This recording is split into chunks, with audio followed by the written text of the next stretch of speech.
हाँ बच्चों, तो हम लोगों ने लास्ट टॉपिक पढ़ लिया था क्या, पोटेंशियल ग्रेडियंट है ना। तो पोटेंशियल ग्रेडियंट में हम लोगों ने क्या पढ़ा था, E is equal to minus dV by dr। एक बात ये हमने कही थी, dV बाई dr को हमने क्या कहा था, पोटेंशियल ग्रेडियंट कहा था। क्या कहा था बच्चों, वह निकाल कर लेते हैं लास्ट का टॉपिक, उस पर एक न्यूमेरिकल हम लोग कर लेंगे तो ज़्यादा बेहतर होगा। तो potential gradient, negative sign of potential gradient that represent what, electric field. तो वेक्टर फॉर्म में ये जो माइनस साइन है क्या रिप्रेजेंट कर रहा था, that potential gradient and electric field both are in opposite direction. इसी बात को अगर हम कार्टेशियन कोऑर्डिनेट सिस्टम में लिखना चाहें, फॉर्म में लिखना चाहें, कार्टेशियन कोऑर्डिनेट फॉर्म में लिखना चाहें, तो इसको मैं लिख सकता हूं E is equal to minus delta V upon delta x into I cap plus delta V upon delta y j cap plus delta V upon delta z upon k cap. ये बात होती थी। ये क्या होता था, electric field in terms of potential gradient in Cartesian coordinate system. Cartesian coordinate system का मतलब समझ रहे हो ना, एक्स वाई जेड के कंपोनेंट्स। तो अगर कहीं पर पोटेंशियल जो है आपका फंक्शन हो किसका, एक्स वाई या जेड का, एक्स वाई या जेड का। एक्स वाई जेड क्या है, that is the distance, that is the distance. X y z क्या है, डिस्टेंस है। एक्स क्या है, एक्स डायरेक्शन डिस्टेंस, वाई क्या है, z direction, y direction distance, and z क्या है, जेड डायरेक्शन में डिस्टेंस। बात समझ में आ रही है कि नहीं आ रही है। तो अगर मान लो आपके पास कोई पोटेंशियल दे रखा हो, suppose that potential is given V is equal to, suppose that this is 3x square plus 2x plus 3, suppose that ये दे रखा है। Potential in space is given by the equation V equal to 3x square plus 2x plus 3। Find the electric field. Question क्या है, find electric field at x is equal to 2, x is equal to 2 metre. ये किसमें है, ये आपका volt में, ये किसमें है बेटा, वोल्ट में है। बात पकड़ में आ रही है कि नहीं आ रही है। तो ऐसे केसेस में हम लोग क्या करते हैं, इलेक्ट्रिक फील्ड कैसे निकालते हैं, ये वाला फार्मूला अप्लाई कर दीजिए। तो E इज इक्वल टू होगा क्या, E इज इक्वल टू होगा, अगर मैं बात करूं तो delta minus delta V upon delta x I cap plus delta V upon delta y j cap plus delta V upon delta z k cap. ये बात होती है। बात पकड़ में आ रही है। बट यहाँ जो फंक्शन दे रखा है पोटेंशियल का, वो केवल x का फंक्शन है। इसका फंक्शन है x का, y z क्या है, मिसिंग है। तो हम केवल क्या करेंगे, केवल ये वाला पार्ट कंसीडर करेंगे। तो for given question E is equal to कितना हो जाएगा बेटा, minus delta V upon delta x into आई कैप। क्या हो जाएगा, इसके लिए हम लोग ऐसा कह देंगे E equal to minus delta V upon delta x into I cap. बात पकड़ में आ रही है कि नहीं आ रही। देखो ये डेल का मतलब समझ रहे हो ना, डेल, इसको डेल कहते हैं। क्या बोलते हैं इसको, डेल। डेल और B दोनों एक ही चीजें होती हैं, बस इसको क्या कहते हैं, पार्शियल डिफरेंशिएशन कहते हैं। और अगर हम इसको, और जो फार्मूला होगा वो वही फार्मूला अप्लाई करेंगे हम लोग डिफरेंशिएशन का, जो नॉर्मली हम लोग यूज करते हैं। तो वैल्यू पुट कर दो इसमें, minus del upon del x into V की जगह कितना रखोगे, 3x square plus 2x plus 3, और I है तो I कैप, ऐसे लिखो। कितना हो गया, I कैप हो गया। बात पकड़ में आ रही है कि नहीं आ रही। जब इसको डिफरेंशिएट करोगे तो आपको पता चलिए ये क्या हो जाएगा, डिस्ट्रीब्यूट हो जाएगा। ये क्या हो जाएगा, फंक्शन डिस्ट्रीब्यूट हो जाएगा। जब ये पैरामीटर डिस्ट्रीब्यूट हो जाएगा इन तीनों में, तो क्या बना देगा, ये जरा बताइए, डिफरेंशिएशन क्या आता है सबको। मैं डाट कर दे रहा हूँ, 3 को कॉमन ले लोगे तो क्या बन जाएगा, ये बन जाएगा आपका x स्क्वायर का डिफरेंशिएशन कितना हो जाएगा, 2x। तो ये बन जाएगा कितना 6x प्लस x का डिफरेंस कितना हो जाएगा 1, तो इसका क्या हो गया 2 प्लस 3 का डिफरेंस कितना होता है 0, तो ये हो जाएगा 0 इंटू आई कैप। तो ये इलेक्ट्रिक फील्ड जो आपका आया वो x का फंक्शन आ गया, तो ये भी वेरिएबल आ रहा है। ई इक्वल टू कितना आ गया बेटा माइनस 6x प्लस 2 इंटू आई कैप, 2 इंटू आई कैप। अब यहाँ पर मुझे वैल्यू कब निकालनी है, at x equal to 2 metre, तो E इज इक्वल टू कितना हो जाएगा बेटा, E is equal to x के प्लेस पर क्या पुट कर दो 2 पुट कर दो, क्या बन जाएगा minus 6 into 2 plus 2 into I cap, this will be 6 two जा 12 plus 2 14 minus 14 i cap. E is equal to कितना आ गया, इक्वल टू कितना आ गया माइनस, तो मैग्नीट्यूड क्या होगा, magnitude of electric field that will be कितना हो जाएगा माइनस 14, माइनस साइन क्या बता रहा है माइनस 14, माइनस साइन बता रहा है कि वो अपोजिट डायरेक्शन में जा रहा है, किसके लगता जा रहा है opposite to the x direction, means negative direction में जा रहा है, तो इतना क्या हो जाएगा न्यूटन पर कूलम हो गया, न्यूटन पर कूलम, ये आंसर हो गया। बात पकड़ में आए। वैसे आपके एकेडमिक लेवल पे तो नहीं आता, सीबीएसई में कभी कभी क्वेश्चन इस तरह के पूछे गए हैं, तो बी केयरफुल अबाउट दैट, और भी क्वेश्चन असाइनमेंट वगैरह में डाल रखा हूँ मैं, उनको प्रैक्टिस करिएगा तो कोई दिक्कत नहीं होगी। बाकी बच्चों को थोड़ा सा दिक्कत हो रही होगी यहाँ डिफ्रेंशिएशन करने में, तो परेशान ना होइए, उसको क्लास के बाद ऊपर देखो समझिएगा कि कैसे डिफ्रेंशिएट हम लोग करते हैं। थोड़ा सा जो जनरल बायोलॉजी से ज़रा ध्यान सुनिएगा कि थोड़ा सा ज़्यादा नहीं पढ़ना मैथमेटिक्स बच्चा, क्या करना है कि हमको बेसिक मैथमेटिक्स पढ़नी है। एक बार आप क्या करो 11th वाले बुक उठाइए, उसमें देखिए एलिमेंट्री मैथमेटिक्स का पार्ट दे रखा है, वो कर डालिए, ठीक है ना। अभी कुछ दिन बाद जो है हम एक वीडियो डालेंगे एलिमेंट्री मैथ क्लास 11 के लिए, एलिमेंट्री मैथ की क्लास शुरू होने वाली है, तो उसको जब डालेंगे तो उसको आप देख लेना, उससे आपको आइडिया हो जाएगा। फिर भी इधर जो है अभी आप बेसिक में क्या करना है, आपको बुक उठाना है एलिमेंट्री मैथ का पोर्शन क्लास 11 का, उसको निकाल करके थोड़ा सा देख लेना।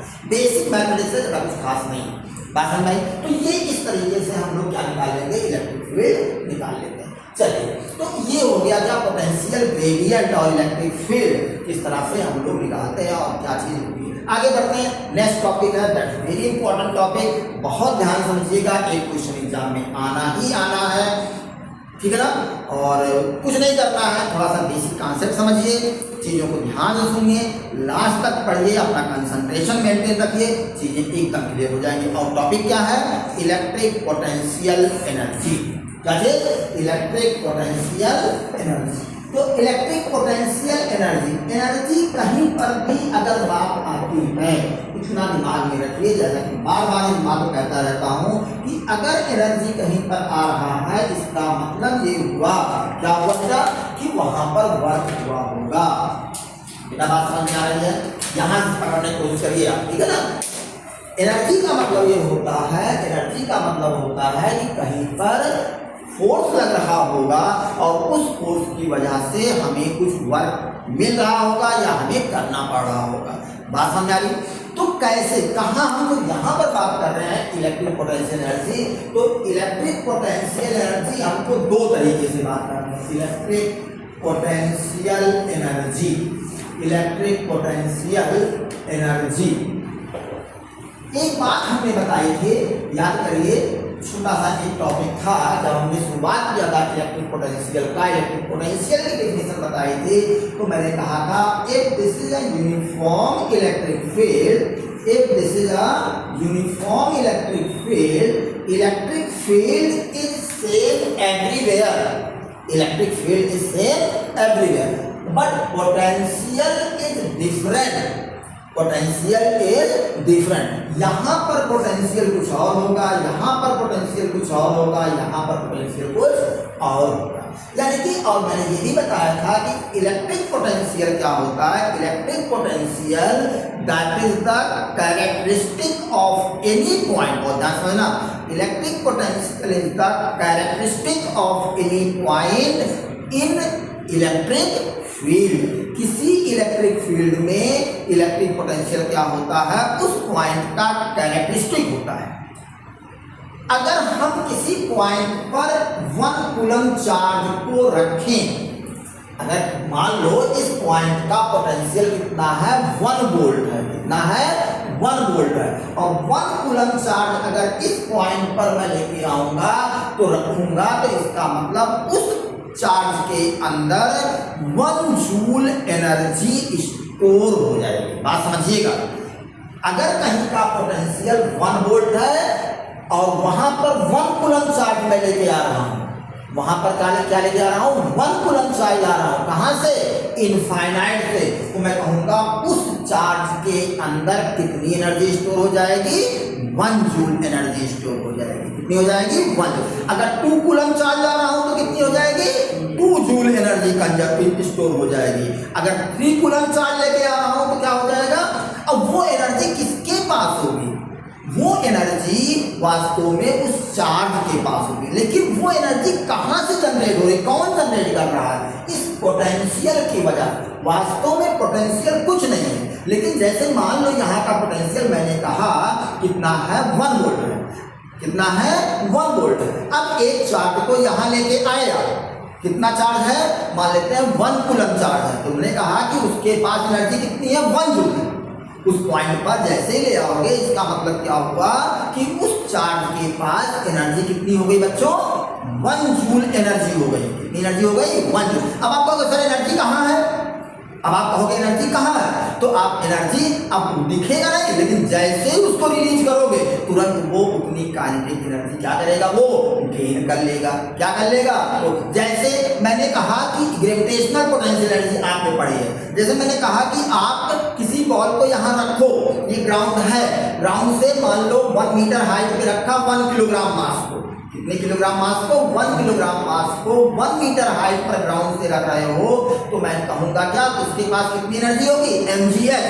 कितनी एनर्जी होगी बेटा, mgh, यानी कि g की वैल्यू का 10 रख दूं मैं, m की वैल्यू 1 kg है, h कितना 1, तो कितनी एनर्जी होगी, 10 जूल होगी। कितनी एनर्जी उसके पास होगी, 10 जूल। अब कहोगे सर इसके पास कहाँ 10 जूल एनर्जी, मैंने पकड़ा हुआ है आपको इसको, लेकिन जैसे ही इसको मैं छोड़ूंगा तुरंत वो क्या होगा, वो नीचे आएगा, वो तुरंत क्या होगा, उस एनर्जी की वजह से वो क्या कर रहा है, वो मूव कर रहा है। ऐसे ही जब किसी इलेक्ट्रिक फील्ड में किसी चार्ज को किसी पॉइंट पर रखते हो, तो उस पॉइंट पर आने से उसके पास क्या होती है, एनर्जी।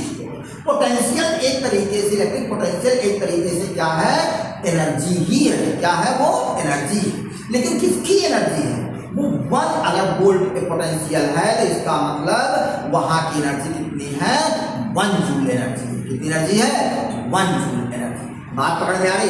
एक्चुअल में जो पोटेंशियल होता है ना, मैंने क्या बताया कि किसी पॉइंट का कैरेक्टरिस्टिक, अब जैसे ऐसे सोचो, मैंने ग्रेविटेशनल पोटेंशियल एनर्जी की बात की अभी, तो ग्रेविटेशनल अर्थ के हर एक पॉइंट पर पोटेंशियल एनर्जी क्या होगी, अलग अलग होगी। जैसे हम लोग अपने बात करते हैं अलग अलग रिलीजियस जो टेम्पल वगैरह होते हैं, जैसे टेम्पल की बात करूँ, जैसे मैं बात करूँ केदारनाथ, बाबा केदारनाथ की बात करूँ, या जैसे और जो बढ़िया जो आपके रिलीजियस प्लेसेस हैं, तो वहां पर पहुंच करके आप वैसे कहो कि वहां एनर्जी है, वहां क्या है बेटा, एनर्जी है, तो वहां पर क्या, लेकिन अब ऐसे एनर्जी कहाँ दी गई, लेकिन जैसे ही हम जाएंगे तो हमारे अंदर वो एनर्जी महसूस हम करते हैं, कितनी एनर्जी बात फील आ रही है, नहीं आ रही है, बोले बेटा।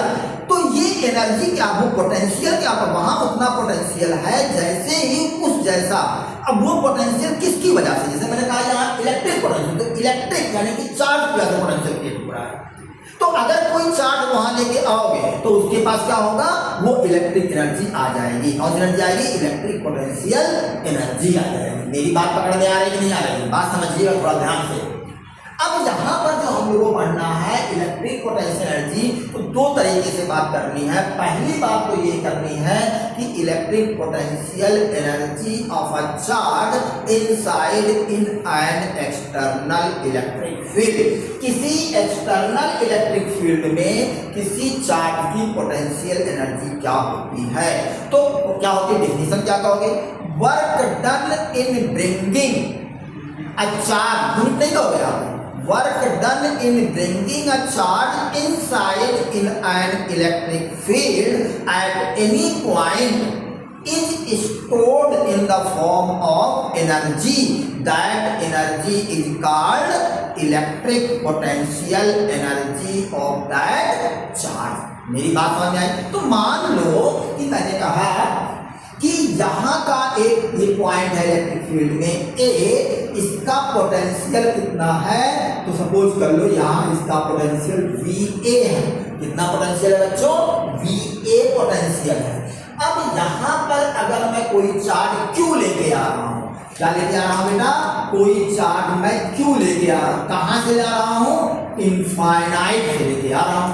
कहाँ से लेके आ रहा हूँ बच्चों, इनफाइनाइट। तो यहाँ पर पहुंच करके इसके पास जो पोटेंशियल एनर्जी होगी वो कितनी होगी, VA इंटू क्यू के, VA इंटू क्यू के। VA इंटू क्यू को कह रहा हूं क्योंकि यही आपका वर्क डन है, यही क्या है, वर्क डन। कहां से आया ये फॉर्मूला, हमने बताया था electric potential V equal to क्या होता है, W बाई Q। तो W इक्वल टू क्या हो जाएगा, V इंटू Q। तो V इंटू Q, V क्या है इस पॉइंट का, VA है, और उसको 4 से मल्टीप्लाई कर दिया तो क्या बन जाएगा, वर्क डन। तो work done in bringing a charge from infinity to any point inside the electric field is stored in the form of potential energy in that charge. That energy is called electric potential energy. उसी energy को हम क्या कह देते हैं, electric potential energy कहते हैं। बात पकड़ में आ रही है कि नहीं आ रही है। अब अगर मान लो यहाँ पर कोई चार्ज, दूसरा एक चार्ज, ये पॉइंट B है, तो तय बात है कि इस पॉइंट का जो पोटेंशियल होगा वो अलग होगा। कितना होगा, मान लो यहाँ का पोटेंशियल कितना है, VB है। कितना है बेटा, VB। अब एक दूसरे चार्ज को यहाँ पे लेके आओ, Q चार्ज, दूसरा मान लो, ये मान लो इसको Q1 चार्ज कर लो। एक दूसरा चार्ज Q2 है, इसको कहाँ से लेके आ रहे हो, इनफाइनाइट से लेके आ रहे हो। कहाँ से लेके आ रहे हो बेटा, इनफाइनाइट से। तो इनफाइनाइट से जब लेके आओगे तो वर्क डन कितना होगा, जरा बताइए, वर्क डन बताइए कितना होगा। Q2 चार्ज को VB पे ला रहे हैं, कितना वर्क डन होगा, VB into Q2, VB into Q2। तो एनर्जी कितनी उसके पास स्टोर हो जाएगी, B पॉइंट पर VAB इंटू Q2। ये this is the formula of electric potential energy of a charge placed in an external electric field। ये तो हो गया आपका। लेकिन अब बात आती है, अगर एक्सटर्नल इलेक्ट्रिक फील्ड नहीं है, अगर एक्सटर्नल इलेक्ट्रिक फील्ड नहीं है तब बात करते हैं हम लोग। तो हमने कहा कि मान लो कि अब एनर्जी कहां से बनेगी, एक्सटर्नल फील्ड अगर होगा तभी तो वर्क डन होगा। भाई देखिए यहाँ वर्क क्यों हुआ, क्योंकि फील्ड था, क्योंकि क्या था, फील्ड था। फील्ड से क्या हुआ, फोर्स लगा, फोर्स से क्या हुआ, वर्क करना पड़ा, वर्क से क्या हुआ, एनर्जी स्टोर हुई। बात पकड़ में आएगी। अब तक दूसरे तरीके सोचिए, हमने कहा कि एक्सटर्नल इलेक्ट्रिक फील्ड है ही नहीं, एक्सटर्नल इलेक्ट्रिक फील्ड है ही नहीं। तो अब क्या होगा, तो मान लो कि एक कोई पॉइंट A है, इस पॉइंट BA पर मुझे एक चार्ज को लेके आना है। कहां से लाना है बेटा, इन्फिनिटी से लाना है। इन्फिनिटी से क्यों लेके आ रहे हैं हम लोग, क्योंकि इन्फिनिटी को हम रेफरेंस पॉइंट लेते हैं। रेफरेंस पॉइंट क्या होता है, एक ऐसा पॉइंट जहां का पोटेंशियल जीरो होता है, जहां का पोटेंशियल क्या होता है, जीरो। देखो छोटी छोटी बातें तो बता रहा हूँ आपको, बार बार उसको रिकॉल करता हूँ। बच्चे सोचते हैं इसका मतलब नहीं होता, लेकिन मतलब बहुत कुछ होता है। और ये चीजें अगर रिकॉल रहेंगी, वो चीजें अगर दिमाग में रहेंगी तो चीजें बहुत बेहतर समझ में आएंगी। तो मैंने क्या कहा कि इन्फिनिटी से लेके आ रहे हैं। इन्फिनिटी से क्यों लेके आ रहे हैं, क्योंकि इन्फिनिटी पर पोटेंशियल क्या होता है, जीरो। और उस पॉइंट क्या कहते हैं जहां पोटेंशियल जीरो होता है, रेफरेंस पॉइंट। तो पोटेंशियल जीरो है, वहां से लेके आए। यहां पर हमने कहा इस पॉइंट पर जब जाके रखा उस चार्ज Q1 को, इस चार्ज रखा Q1 को, तो क्या यहां तक लाने में इन्फिनिटी से जो मैं लेके आ रहा हूं Q चार्ज को, जो इन्फिनिटी से लेके आ रहा हूं इस Q चार्ज को, Q1 चार्ज को, क्या मुझे कोई वर्क करना पड़ेगा? तो मैं कहूंगा देखते हैं वर्क करना पड़ेगा नहीं करना पड़ेगा। तो मैंने चेक किया, जहां पर लेके आ रहे हो जिस स्पेस में, क्या वहां कोई इलेक्ट्रिक फील्ड है? तो हमने कहा वैसे तो नहीं है इलेक्ट्रिक फील्ड, वैसे तो इलेक्ट्रिक फील्ड नहीं। तो वर्क डन क्या होगा, जीरो होगा। वर्क डन क्या होगा, जीरो। तो work done in bringing the charge Q1 from infinity and A, that will be what? That will be zero. W1 is equal to क्या हो गया? This is approximately equal to 0। अब यहाँ बच्चों समझना, इसको मैंने अप्रॉक्सीमेटली इक्वल टू 0 क्यों कहा है, इसको मैंने अप्रॉक्सीमेटली इक्वल टू 0 क्यों कहा है, जरा इस बात को थोड़ा सा गौर करिएगा। अप्रॉक्सीमेटली इक्वल टू 0 क्यों कहा है, पूरी तरह 0 क्यों नहीं कहा? तो हम ये मानते हैं कि स्पेस में कुछ कॉस्मिक रेज की वजह से चार्ज होता है, जिसकी वजह से कुछ इलेक्ट्रिक फील्ड होता है, और उस इलेक्ट्रिक फील्ड की वजह से कुछ वर्क, लेकिन उस इलेक्ट्रिक फील्ड को हम नेग्लेक्ट करते हैं, उस इलेक्ट्रिक फील्ड को हम क्या करते हैं बच्चों, नेग्लेक्ट करते हैं। इसलिए हमने क्या कहा, अप्रॉक्सीमेटली क्या है वो 0, इक्वल टू 0 हमने नहीं कर। अब जरा सोचिए, अब मैंने कहा कि अब एक दूसरा पॉइंट मैं कंसीडर कर रहा हूं, एक दूसरा पॉइंट मैंने कंसीडर किया, क्या बी पॉइंट मैंने कंसीडर किया, दूसरा पॉइंट क्या कंसीडर किया मैंने, बी पॉइंट कंसीडर किया। अब इस बी पॉइंट पर मुझे एक दूसरे चार्ज को लेके आना, इस बी पॉइंट पर क्या करना है, एक दूसरे चार्ज को लेके आना है। किस चार्ज को लेके आना है, Q2 चार्ज को लेके आना है। किसको लेके आना बेटा, Q2 चार्ज को लेके आना। कहां से लेके आना है, इनफाइनाइट से। अभी देखिए, तो बार बार मैं इनफाइनाइट और ये सब लेके आना है, ये सब बातें कह रहा हूं, अभी इन्हीं सब चीजों को मैं डेफिनेशन में इंक्लूड करूंगा। तो वो डेफिनेशन आपकी देखिए कितनी बढ़िया बनेगी, और आपको इजीली लर्न करने नहीं पड़ेगी। आप ये बातें दिमाग रखोगे, अपने आप डिजाइन कर सकते हो डेफिनेशन। बात समझ में आ रही कि नहीं आ रही? चलिए, तो मैंने कहा Q2 चार्ज को जब इनफाइनाइट से लेके आऊंगा तो क्या मुझे वर्क करना पड़ेगा बी पॉइंट तक लाने में? क्यों करना पड़ेगा वर्क? यस, आपने कहा कि करना पड़ेगा। क्यों वर्क करना पड़ेगा? क्योंकि ऑलरेडी यहाँ पर एक चार्ज है, इस चार्ज की वजह से यहाँ फील्ड क्रिएट होगा, क्रिएट होगा कि नहीं होगा, और फील्ड क्रिएट होने से यहाँ पर क्या होगा, पोटेंशियल होगा। यहाँ पर क्या होगा बेटा, पोटेंशियल होगा। तो इस पॉइंट बी पर पोटेंशियल कितना होगा वो पहले हम निकाल लें। सपोज कर लो इस पॉइंट बी पर पोटेंशियल कितना है, वी बी। कितना पोटेंशियल है बेटा, वी बी पोटेंशियल है। किसकी वजह से, इस ए चार्ज Q1 चार्ज पर। तो कितना होगा इस VB की वैल्यू, VB is equal to potential due to point